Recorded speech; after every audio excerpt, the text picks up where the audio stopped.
बिस्मिल्लाहिर्रहमानिर्रहीम अस्सलाम वालेकुम। आलमी जंगी तारीख के अंदर आज एक नए बाब का इजाफा हुआ है। यूक्रेन ने रूस के अंदर तबाही मचा दी है। 40 लड़ाका तैयारों को किस तरह तबाह किया गया है और बहुत सारे हथियार भी तबाह कर दिए गए हैं, और इसके हवाले से जो आलमी मीडिया है वो क्या खबर दे रहा है और AI वेब के जरिए ये अटैक किस अंदाज में किया गया है। पूरी दुनिया का हर जंगी माहिर इस मामले पर ना सिर्फ हैरान है बल्कि वो परेशान और सर पकड़कर बैठे हुए हैं।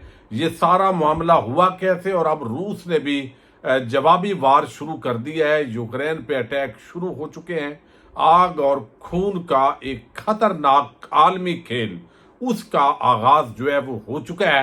लेकिन शुरू में मैं आपको बता दूं, चूंकि आज की सबसे बड़ी जो पाकिस्तान के अंदर खबर है वो एक ज़िमनी इलेक्शन है समड़े वाला PP52 का, और ये जो जंग है ये तहरीक इंसाफ ने आज बड़ी भरपूर तरीके से जीती है। बाकी जो हुकूमत है वो झाड़ू फेरती है।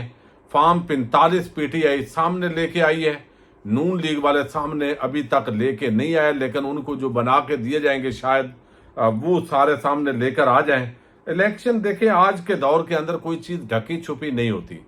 आप जितने टीवी चैनल्स पे बयानिए बना लें, जितने कड़छे चमचे वो इधर उधर की बात करें, जो ज़मीनी हकायक हैं, जो लोग मौजूद हैं, जो उनका एक जोश व खरोश है, और फिर अगर आप इंतज़ामिया, पुलिस, RO, DC और सबको अगर इस्तेमाल करेंगे, और वो नज़र आ रहा होगा कि मुखालफिन को आप कुचल रहे हैं, संदूकियाँ आप ला रहे हैं भर के, और मुखालफिन को ज़ख्मी कर रहे हैं। मेजर रिटायर्ड जफ़र गोंदल साहब को तशद्दुद का निशाना बनाया गया है जब वो एक धांधली पकड़ रहे थे, तो इस दौरान जो है वो जख्मी हुए हैं। अल्लाह ताला उनको सेहत दे। तो ये इलेक्शन का जो रिजल्ट है ये 8 फरवरी के बाद इररेलेवेंट हो गया है। सवाल सबसे बड़ा ये है कि कौम आज भी कहाँ खड़ी है, ये आज इस इलेक्शन के अंदर पता चल गया। बाकी ये सरकारी बातें हैं और इसकी कोई अहमियत जो है वो नहीं है। लेकिन आज जिस खबर ने आलमी दुनिया के अंदर एक तहलका मचाया, अभी चंद दिन पहले डोनाल्ड ट्रंप, आपको इल्म है कि वो जिस अंदाज में यूक्रेन के सदर को तहकीर अमेज लहजे के अंदर मुखातब कर रहे थे, और पहले उसके लिबास जो है उसको निशाना बनाया जा रहा था, कैसे पहन के आ गए हो, और फिर जो है वो आपने देखा कि जंग बंदी नहीं हो सके। सऊदी अरब के अंदर भी मुज़ाकरात हुए, और जो डोनाल्ड ट्रंप है 2-3 दिन पहले उसने बयान दिया, और वो बड़ा मानी खेज बयान साबित हुआ है कि भाई जो रूस है वो मेरी बात पता नहीं प्यूटन क्यों समझ नहीं रहा, उसको समझ नहीं आ रही। तो लगता ऐसे है कि ये जो कुछ आज हुआ है अमेरिका की आशीर्वाद के साथ हुआ है, चूंकि रूस उसका पुराना एक समझे कि हरीफ है, और इसका मामला किया गया है। अब हमला कैसे हुआ है वो हम अब बयान करते हैं, लेकिन यूक्रेन जो जराए हैं वो ये दावा कर रहे हैं कि जिन 2 फिजाई अड्डों पर हमला किया गया है, हमले से कबल इन एयर बेसेस पर मौजूद तैयारों की तादाद और नाम भी उन्होंने दिए। अब वो कहते हैं बेलिया एयर बेस, यहां पे TU-160, TU-95MS, इसी तरह 278M, AN-26, यानी ये उन्होंने इसी तरह 39 TU और 22MT MiG MiG 3130। अच्छा, ये जहाज तकरीबन 9 उन्होंने यहां दावा किया है। ओलेनिया एयर बेस पर उन्होंने इसी तरह के दावे किए हैं, और टोटल जो तादाद बताई गई है ये जंगी तैयारे हैं, ये आम बोइंग तैयारे नहीं हैं। ये सबसे बड़ी खतरनाक तो ये बात है कि वो 40 जंगी तैयारे और असला समेत वो तबाह किया गया यूक्रेन की तरफ से। रूस का कोई ये सोच नहीं सकता था ये सारा मामला कैसे हुआ है।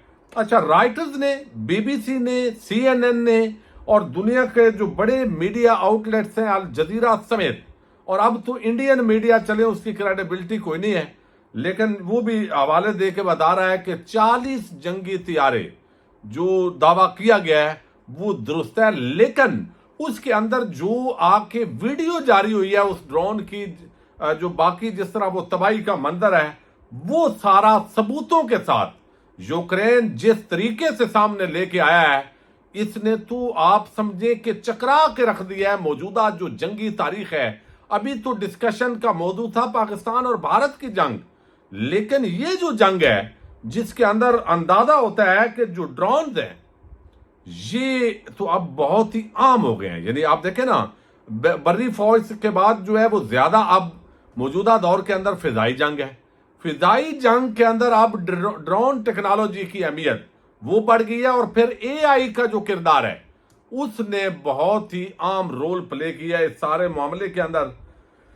یوکرین کی انٹیلیجنس SBU کا دعویٰ ہے کہ ڈرونز نے یوکرین سے 4000 سے زائد کلومیٹر دور روس کے سائبیریا خطے کے ارکتسک علاقے میں بلایا ایئر بیس سمیت دیگر 4 ایئر فیلڈز پر 40 سے زائد جنگی طیارے اور جاسوس طیارے تباہ کیے، اور یہ آپریشن 1.5 سال کے عرصے میں مکمل کیا گیا ہے، جس میں ڈرونز کو ان ایئر فیلڈز کے قریب پہنچایا گیا اور پھر آج ٹرک سے لانچ کیا گیا. اب یہ جو ٹرک ہے یہ کہاں پہ تھا؟ یہ اس وقت دنیا کے اندر اس کے حوالے سے سب سے زیادہ جو بات ہے وہ ہو رہی ہے کہ بھئی یوکرین نے روس میں ڈرون سمگل کیے. اب یہ اصل جو چیز ہے وہ آ رہی ہے، جو ان حالات کے اندر جو سیکیورٹی سچویشن ہے رشیا کی، اس پہ بہت بڑا سوالیہ نشان ہے. یعنی آپ اندازہ کریں کہ یوکرین نے، خبر یہ دی جا رہی ہے اب عالمی میڈیا کے اندر کہ یوکرین نے روس کے اندر یہ ڈرون سمگل کیے ہیں. یعنی ایسا نہیں ہے کہ S-400 جو سسٹم ہے وہ رشیا کا وہ بالکل اندھا ہو گیا ہے. وہ بھائی جتنے بھی حالات ہوں کم از کم وہ چلیں، کوئی 80% گرا دیتا، 20% جو ہے وہ ہدف پہ گر جاتے. لیکن سارے جو نشانے گرے ہیں انہوں نے جو ساری صورتحال ہے اس کو تبدیل کیا ہے کہ بھئی یہ ماجرا کیا ہے. تو ماجرا یہ نکلا ہے کہ یہ باقاعدہ طور پر جو جنگی ڈرون ہیں ان کو سمگل کر کے رشیا کے قریبی علاقوں کے اندر رشیا میں شفٹ کیا گیا ہے، اور وہاں سے ان کی لانچنگ ہوئی ہے. چونکہ جو S-400 کا سسٹم تھا وہ تو یوکرین کی طرف چونکہ تھا تو وہ دور سے اگر کوئی چیز آئے تو اس کو اس نے وہاں پہ نشانہ بنانا تھا. تو یہ اتنے قریب سے لانچنگ ہوئی ہے کہ S-400 جو سسٹم ہے ان کا دفاعی نظام وہ رشیا کا ناکام ہوا ہے. تو یوکرین نے روس کے اندر ڈرون سمگل کیے، ایئر بیسز کے قریب پہنچایا، اور پھر ریموٹلی یوکرین سے ٹرکوں کی چھت کھولی ہے. یعنی ٹرک پہنچے ہیں، چھت اس کی ریموٹ سے کھولی گئی ہے، یوکرین میں بیٹھ کر ڈرون آپریٹ کیے گئے ہیں. دیکھیے اندازہ کریں، ٹرک پہنچائے گئے ہیں، اس کے اندر ڈرون موجود ہے، پھر ریموٹ کے ذریعے وہ کھولے گئے ہیں، ریموٹ کے ذریعے کھولنے کے بعد یوکرین میں بیٹھ کر بٹن دبائے گئے. اے آئی کی آپ کمال دیکھیں، اور اس کے بعد ہدف پہ نشانے لگے ہیں اور تباہی مچی ہے آج روس کے اندر. اور وہ کہتے ہیں ڈرون آپریٹ کیے گئے. آرٹیفیشل انٹیلیجنس سے ڈرونز کو سکھایا گیا کہ روسی طیاروں کا نازک حصہ کون سا ہے، کہاں ہٹ کرنا ہے، اور پھر بالآخر ان ڈرونز نے اٹیک کیا ہے. اب یہ جو خبر ہے اس نے ایک پوری دنیا کے اندر ایک نئی جنگ کا آغاز کیا ہے. اب رشیا نے اپنے جو ہے وہ میزائل سسٹم لانچ کر دیا ہے. اس وقت تباہی کا منظر ہے. یوکرین کے اندر بھی جو جوابی وار کیا جا رہا ہے، اور اس کے اندر بالکل دیکھا جا سکتا ہے کہ یہ اب ساؤتھ ایشین انڈیکس کے اندر یہ رپورٹ جیسے انڈیا ٹوڈے اور مختلف گلوبل ویب سائٹس، اب تو پوری دنیا کی ظاہر ہے یہ ایک سب سے بڑی اور موجودہ جو جدید جنگی ٹیکنیکس ہیں اس کے اوپر اس نے سب کو چکرا کے رکھ دیا ہے. اب BBC کیا کہتا ہے اس حوالے سے میں تھوڑا یہ آپ کے سامنے رکھتا ہوں، اور پھر آپ دیکھیے کہ یہ سارا معاملہ کہاں چلا گیا ہے. BBC نے یہ دعویٰ کیا ہے انہوں نے بھی یوکرین کا دعویٰ پہلے وہ لائے ہیں کہ اس نے روس پر ایک بڑا ڈرون حملہ کیا جس میں اس کے فوجی اڈوں پر 40 جہاز تباہ کر دیے گئے. اس حملے کی ایک ویڈیو بھی جاری کی گئی جس میں دیکھا جا سکتا ہے کہ ڈرون حملوں کے بعد آگ کے شعلوں نے جہازوں کو اپنی لپیٹ میں لیا ہوا ہے. یوکرین کا آگے لکھتے ہیں دعویٰ ہے کہ اس نے روس پر 1000 ڈرون حملہ کیا ہے. یعنی نہیں ایک بڑا ڈرون حملہ کیا ہے جس میں اس کے فوجی اڈوں پر 40 جہاز تباہ کیے ہیں. اس حملے کی جو ویڈیو ہے اس کا ذکر ہو چکا ہے، اور روس کے خلاف حملے میں 472 ڈرونز، 7 بیلسٹک اور کروز میزائلوں کا استعمال کیا گیا ہے. इस हमले को रूस के खिलाफ यूक्रेन का अब तक का सबसे बड़ा हमला इसको करार दिया जा रहा है।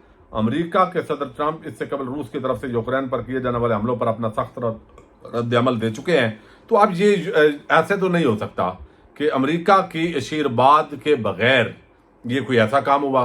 और फिर बहुत सारे जो रियासतें हैं, अमेरिका तरह मुल्क जो है वो डरा रहे थे, जो बाल्टिक स्टेट हैं, ये लिथुआनिया, लिटविया, एस्टोनिया, ये जो स्टेट्स हैं, और आजकल पाकिस्तानी भी यहाँ के वीज़े लगवाने की बहुत कोशिश हो रही है। जो जिंदा भाग पाकिस्तान की पॉलिसी चल रही है वो डंकियों वाला, और जो लीगल तरीके से या स्टूडेंट्स भी जाते हैं, तो वो कहते हैं कि ये अगर रशिया यूक्रेन पर हावी हो गया तो ये बाल्टिक स्टेट उसका अगला हदफ होंगे। तो ये इस तरीके से जो शेंजन ममालिक है उनको भी डराया गया है। और बहरहाल आलमी दुनिया के अंदर एक तहलका है, आग और खून की एक नई दास्तान शुरू हो गई है।